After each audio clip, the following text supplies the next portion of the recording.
Arc-en-Ciel, chaque dimanche, actualité, culture, économie, société et animation festive. Avec Abdelatif Arc-en-Ciel, la chronique. Mesdames et messieurs, retour au direct et comme ça a été annoncé, nous sommes heureux d'être en ligne avec monsieur René Naba. Bonjour. Bonjour. Bonjour et bienvenue dans l'émission Arc-en-Ciel sur Radio Pluriel, un intervenant connu sur la région Rhône-Alpes, donc monsieur René Naba, il faut bien le préciser, journaliste, écrivain, ancien responsable du monde arabo-musulman au service diplomatique de l'AFP, puis conseiller au directeur général de l'AMC Moyen-Orient, responsable de l'information et membre du groupe consultatif de l'Institut scandinave des droits de l'homme et de l'association d'amitié euro-arabe, directeur de site que je conseille tout le monde à le visiter, Madania, M-A-D-A-N-I-Y-A. C'est bien ça. Concitoyenneté.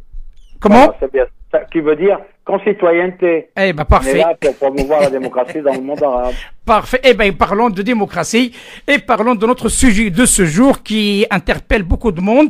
Et nous avons l'honneur d'initier cette initiative, de parler du sujet peut-être qui fâche quelques-uns, mais ça nous concerne parce que la France aussi, c'est notre pays. Pourquoi la France fait l'objet de critiques sur la profit de cette situation? Je crois que vous avez suivi un petit peu l'intervention de monsieur Michel Rambaud, mais je pose la question à vous. Comment vous voyez cette situation inédite et surtout dans cet instant T pour la France? Mais moi, ce qui m'étonne, c'est qu'elle ne soit pas plus virulente d'opposition à la France. Parce que la France, en fait, elle vit un décalage entre l'image qu'elle veut donner d'elle-même et la réalité d'elle-même. C'est quand même, il faut le dire, très peu de gens le savent. La France, dans l'histoire, si vous prenez une rétrospective d'un siècle ou deux siècles, un siècle, pas plus, vous verrez que la France, contrairement à toutes les grandes démocraties occidentales, y compris l'Allemagne, la France a été un des rares pays occidentaux à être à l'articulation majeure des penchants criminels de l'Europe démocratique. Je pèse mes mots. À l'articulation majeure des penchants criminels de l'Europe démocratique. Autrement dit, le génocide hitlérien, dont la France Vichy, ça a été l'antichambre de la mort, et la traite négrière. La Grande-Bretagne avait un empire colonial. Elle a fait la traite négrière, mais elle a été le fer de lance de la reconquête de l'Europe. Le débarquement de Normandie a eu lieu à partir de la Grande-Bretagne. L'Allemagne a fait le génocide hitlérien, mais comme en 14-18, elle avait perdu ses colonies, elle n'a pas eu à faire beaucoup de traite négrière. Donc, la France, c'est elle qui a fait massivement et la traite négrière et le génocide hitlérien. Le génocide hitlérien grave, c'est-à-dire on a fait de la délation, de la dénonciation de citoyens français de religions différentes, alors que c'est la nationalité qui doit faire le ciment du maté. Dans un pays qui proclamait la laïcité, on a fait articuler la religion comme élément de dénonciation. On l'a fait une fois contre les protestants, on l'a massacré en raison de la religion, mais à l'époque, il n'y avait pas la laïcité. On l'a fait contre les juifs, à l'époque où le principe de laïcité avait été proclamé depuis 1905, et on le fait actuellement, sous divers prétextes, à l'égard des Arabes et de musulmans. Donc la judéophobie a été troquée par une arabophobie et une islamophobie. Ça, déjà, un des grands points. La France est à l'articulation majeure des grands penchants criminels de l'Europe démocratique, la traite négrière et le génocide hitlérien. Deuxièmement, la France se considère comme une grande puissance souveraine qui dispose d'un droit de vote à l'ONU. Or, la France est le seul pays, la seule grande démocratie occidentale à avoir connu 4 capitulations militaires en 2 siècles. La Grande-Bretagne, qui est un pays de la même proportion que la France, le même empire colonial, la même civilisation, n'a jamais connu une capitulation militaire. L'Allemagne a connu 2 capitulations, en 14-18 et en 39-45. La France, elle en a connu 4. Waterloo en 1815, Sedan en 1870 Ensuite, bon, il y a eu la Grande Guerre, mais ça on en parlera après. Ensuite, il y a eu Dien Bien Phu et l'Algérie. 4 capitulations. 1940, il y a eu la capitulation et Dien Bien Phu. C'est le seul pays le premier, qui a été vaincu par une armée basanée, les Vietnamiens. Donc vous avez 2 failles principales de la France. La troisième, c'est la mystification de la patrie des droits de l'homme. La France n'est pas la patrie des droits de l'homme. La France est la patrie de la déclaration des droits de l'homme. L'expression est d'un ministre de la Justice, Robert Badinter. La France est le seul pays au monde à avoir pratiqué la codification, alors qu'elle a un triptyque républicain, liberté, égalité, fraternité. La France a pratiqué une codification selon les critères du Gobineau-darwinisme. Le code noir de l'esclavage sur la monarchie et le code de l'indigénat sur les républiques. C'est-à-dire les Algériens qui sont la population autochtone d'Algérie n'étaient pas considérés, ils étaient considérés comme des indigènes. Les Algériens, c'était les Français expatriés là-bas, c'est-à-dire les colons français étaient les Algériens. Donc vous avez 3 grandes failles de la France. Elle a été vaincue durant la Deuxième Guerre mondiale, mais on l'a rangée dans le camp des vainqueurs pour des raisons de stratégie. L'Amérique avait besoin d'un pied-à-terre ferme en Europe contre l'Union soviétique. Elle ne pouvait pas choisir le quartier général de l'OTAN en Grande-Bretagne parce que c'était une île. Elle ne pouvait pas le mettre au centre de l'Europe, l'Allemagne, parce qu'elle n'était pas encore dénazifiée. Donc, on l'a fait en France, à Fontainebleau, parce qu'il fallait une assise territoriale dans l'Europe du Nord face à l'Union soviétique. Et voilà, c'est là qu'a été le premier quartier général de l'OTAN. Ça a été un camp de vainqueurs. On a invoqué le fait qu'elle disposait d'un empire français. Mais depuis lors, l'empire français a cessé d'exister. Donc, elle est dans une atmosphère, en état de suspension. Pire que ça, la France est désormais la 8e puissance économique du monde. Loin derrière l'Allemagne et le Japon, les 2 grands vaincus de la guerre mondiale, qui ont été détruits, complètement détruits, et qui ont pu se redresser et se relever par une politique énergétique volontariste, qui ont permis à l'Allemagne, au Japon d'être la 3e puissance économique du monde, quand bien même elle a été vitrifiée par 2 bombes atomiques, et à l'Allemagne de se réunifier et de redevenir non seulement la 4e puissance économique du monde, mais en plus le leader européen. La France est dépendante de l'Allemagne en matière d'Union européenne, alors qu'au moment de la fondation de l'Union européenne, la France était la locomotive de l'Europe et la langue française, la principale langue de communication, maintenant elle est déjà supplantée et par l'anglais, qui quitte l'Union européenne, et par l'allemand. Voilà, c'était le cadre. Maintenant, indépendamment de ça, je vais parler de la politique de la France vis-à-vis du monde arabe. Parce que votre auditoire est généralement d'origine du Maghreb, c'est-à-dire le versant couchant, le ponant du monde arabe, al Maghreb par opposition au Machrek. La France, c'est un des rares pays du monde à avoir massivement sollicité l'aide des peuples colonisés et les avoir massivement, compulsivement réprimés après la victoire. Prenons pour premier exemple la Première Guerre mondiale. J'ai un document que j'ai affiché en additif d'un livre que j'ai publié dans les 2002, du Bougnoul au Sauvageon. C'est un document fourni par un officier de l'armée française. Pour la Première Guerre mondiale, on a eu, la France a sollicité la contribution de 540 000 soldats arabes et africains, chrétiens et musulmans. Parce que vous devez savoir que dans le monde arabe, il n'y a pas que des musulmans sunnites. Il y a des musulmans, il y a des chrétiens, et qui sont même à l'origine de la renaissance du monde arabe. Donc 540 000 arabes et africains, musulmans et chrétiens. Là, en Afrique, il y a musulmans toute la côte occidentale, mais à partir de la Côte d'Ivoire, le Tchad et tout ça, la population d'origine de religion chrétienne est un peu plus importante que la population musulmane. La France a donc sollicité 540 000 peuples colonisés pour la défendre à elle, qui était en querelle avec les Allemands, alors que les Allemands n'ont rien fait. Des colonisés arabes, algériens, maghrébins, marocains, tunisiens, sénégalais, maliens, soudanais à l'époque, ont été volés au secours de la France alors qu'ils étaient colonisés pour aider à gagner contre notre oppresseur de la France. C'est invraisemblable. À leur retour, la France a récompensé ses peuples colonisés, d'abord en amputant la Syrie du district d'Alexandrie. Elle l'a filé à la Turquie qui était son ennemi de la Première Guerre mondiale et qui avait massacré les Arméniens, alors que la France a gratifié le massacreur des Arméniens qui étaient des chrétiens, alors que la France est la protectrice des chrétiens d'Orient. C'est pour vous dire les invraisemblances. Quand vous suivez attentivement la politique française, vous disiez c'est une histoire de fou.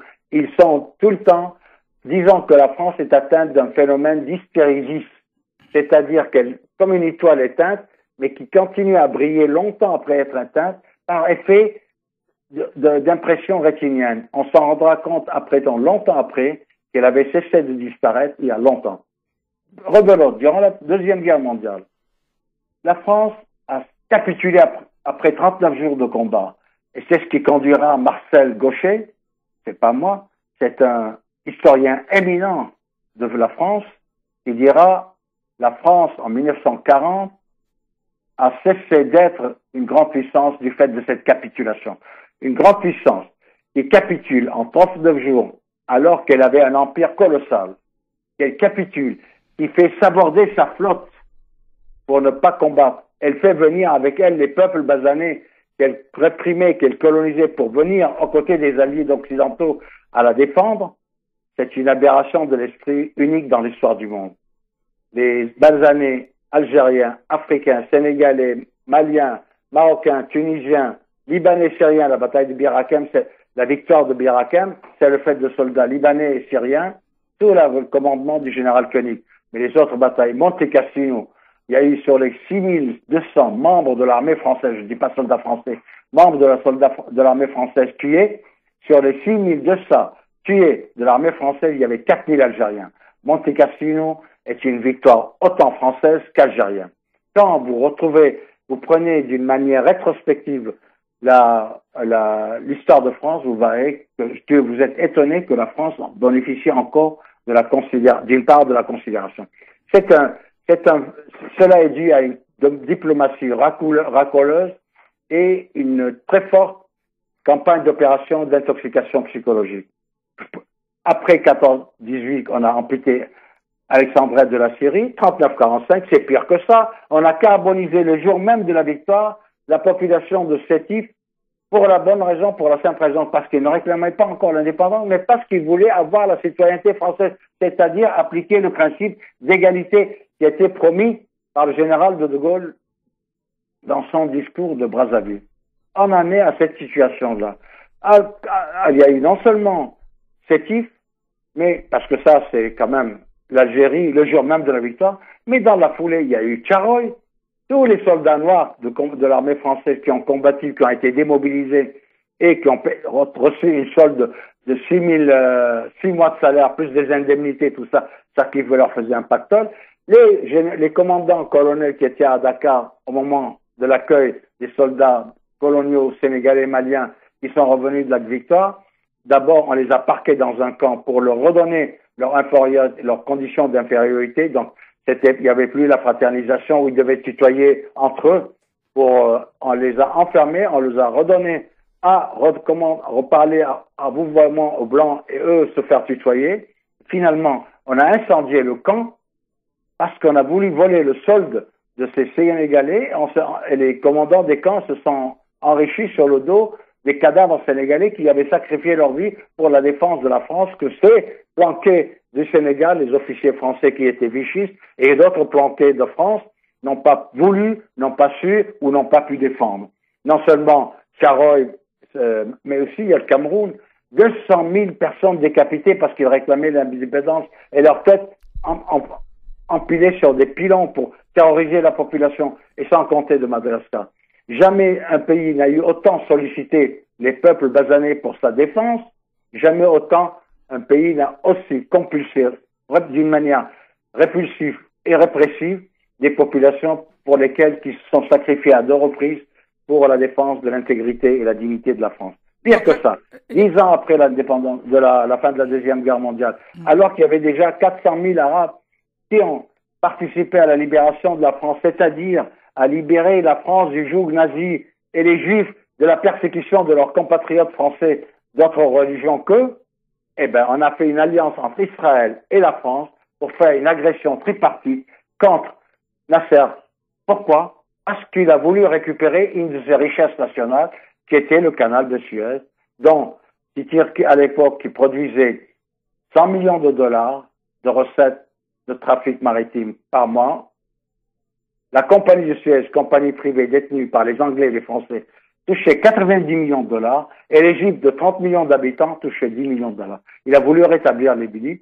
Les Français et les Israéliens, c'est-à-dire les rescapés du génocide juif et les collaborateurs de Vichy, ont attaqué et agressé un pays arabe, donc des Arabes qui ont massivement contribué à la libération de la France du joug nazi et la libération des Juifs, la persécution de leurs compatriotes français. C'est pour vous dire, je suis étonné que la France bénéficie encore de l'affection ou de la considération. Bon, il y a bien sûr la mode, Paris, la ville lumière, la fausse préclamation, la déclaration des droits de l'homme. Monsieur Nabar, oui. Juste un point. Donc, tout ce que vous avez dit, d'après ce qu'il a raconté, ce qu'il a dit d'une manière officielle, il veut faire une coupure, monsieur Macron, le nouveau président. Mais sauf que ce monsieur, il est attaqué maintenant. Il est attaqué à plusieurs niveaux. Il est attaqué sur le plan interne, mais aussi il est attaqué sur le plan externe, et notamment l'Italie, comme vous le savez, et aussi un certain nombre d'amis ou d'alliés qui attaquent ce pays. Comment vous expliquez ça? Ça, c'est un président hors sol.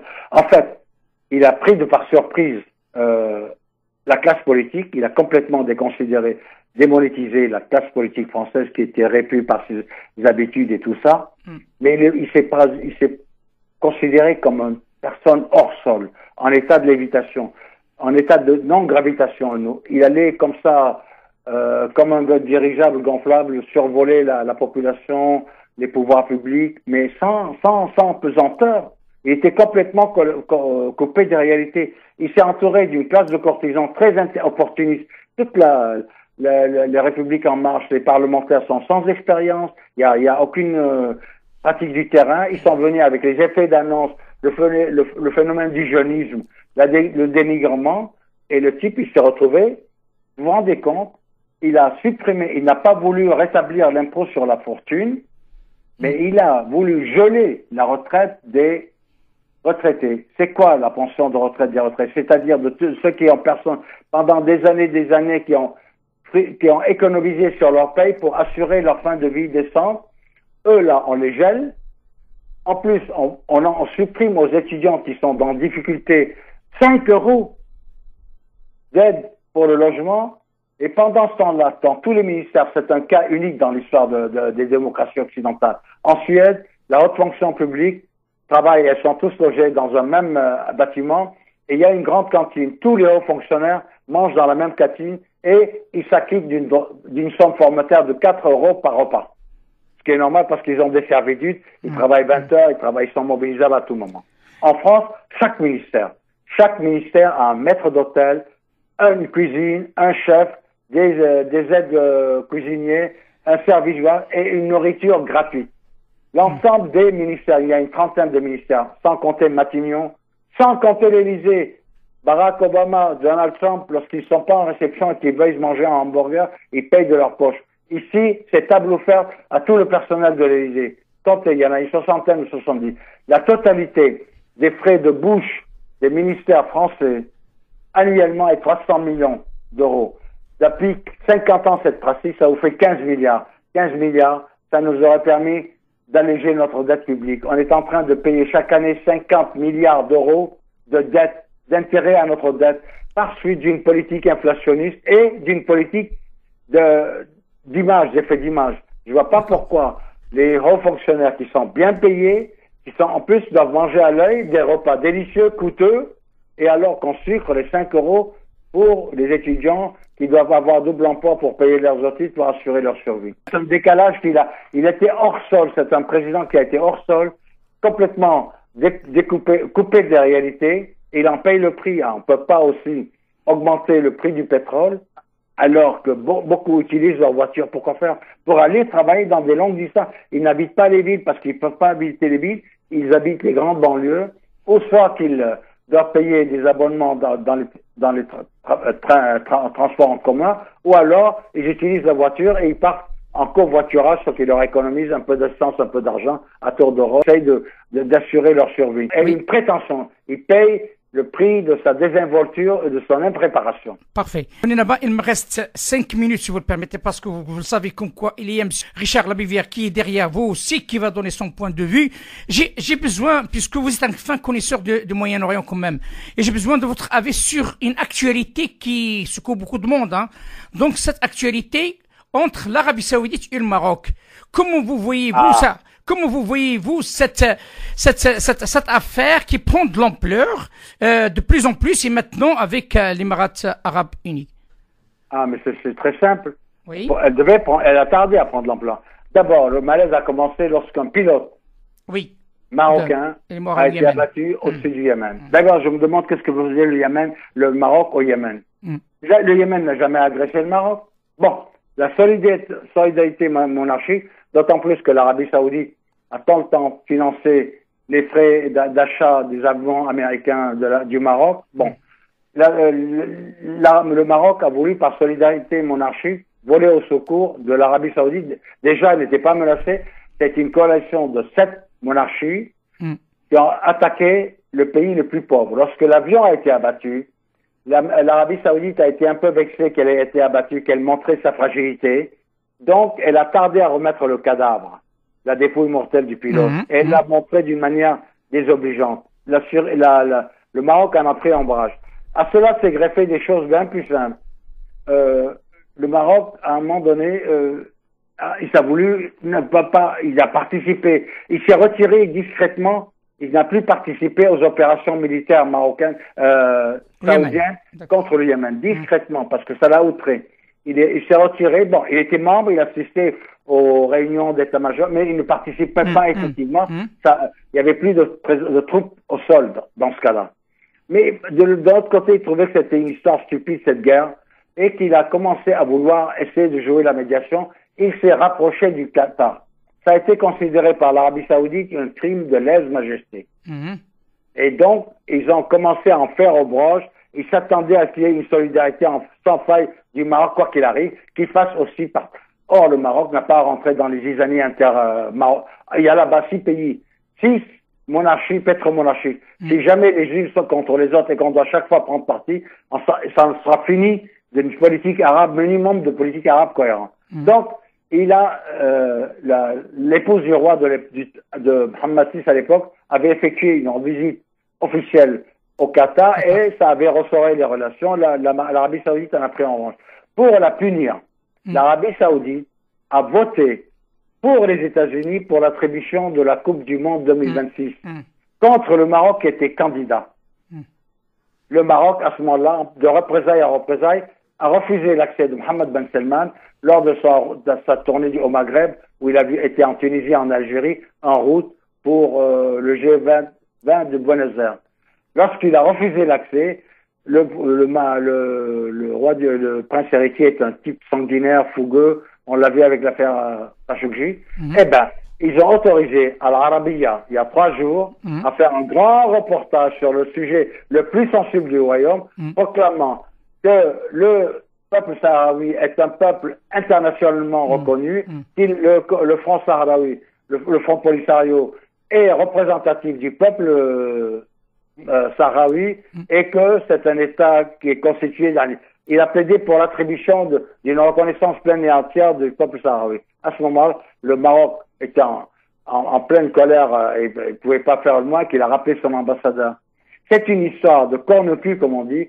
Vous avez un prince héritier là-bas, fougueux, qui ne supporte pas la moindre contrariété. À 31 ans, il a fait beaucoup plus de dégâts et beaucoup plus que pour tout l'islam et l'Arabie Saoudite, parce qu'on ne découpe pas un exposant dans un consulat, on le dilue dans l'acide. Mais c'est quoi ça? C'est contraire à tous les principes d'humanité et même du traitement des prisonniers. Un opposant, il te conteste, tu le critiques par des arguments au niveau des médias, éventuellement s'il a porté atteinte à la personne du roi, tu le fais juger, mais tu le guettes pas et tu le diles pas dans l'acide.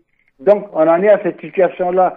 On a un groupe de criminogènes, pathogènes, flibustiers, des anciens héritiers des anciens codes des pirates dans le Golfe qui ont sinistré le monde arabe, que ça soit en Tunisie, en laissant la bride abattue avec au flux du pétrodollar et en finançant le djihadisme planétaire erratique, que ce soit en Égypte, en Libye, en Syrie, au Yémen et en Tunisie et en Libye, et on en est à cette situation catastrophique. Jamais le monde arabe n'a été aussi en état de destruction et d'atonie. On est dans une phase d'autodestruction avancée. C'est pour ça qu'il nous importe toujours d'avoir, tout en étant plein d'affection et d'amour pour le monde arabe et solidaire de ses souffrances, on doit être très intransigeant avec nos dirigeants, parce qu'il y va de la survie, de la chance de redressement du monde arabe dans un avenir proche. Parfait. Prochain. Parfait. Monsieur René Naba, sincèrement, le débat avec vous, il est très intéressant. Je serais heureux, si votre agenda vous le permet, comme je vous dis par mail, d'être notre invité d'ici peu, et on continuera le débat par rapport à cette affaire du monde arabe et comme vous l'avez dit, un monde arabe disloqué, et aussi avec des gens sans expérience qui gèrent des pays comme le cas, comme vous le dites, le cas de l'Arabie Saoudite. C'est très, très, très mauvais pour l'avenir. Ben oui, moi j'ai aucune animosité à l'égard des pays arabes, hein. Mais je suis critique parce que je suis partie prenante du combat du monde arabe. Bien sûr. Pour son redressement et surtout pour recouvrer sa dignité. C'est un élément qui nous manque le plus et ça me fend le cœur. Parfait. Merci monsieur René Naba. À très bientôt. À très bientôt. Au revoir monsieur. Au revoir. Arc-en-ciel, chaque dimanche, actualité, culture, économie, société.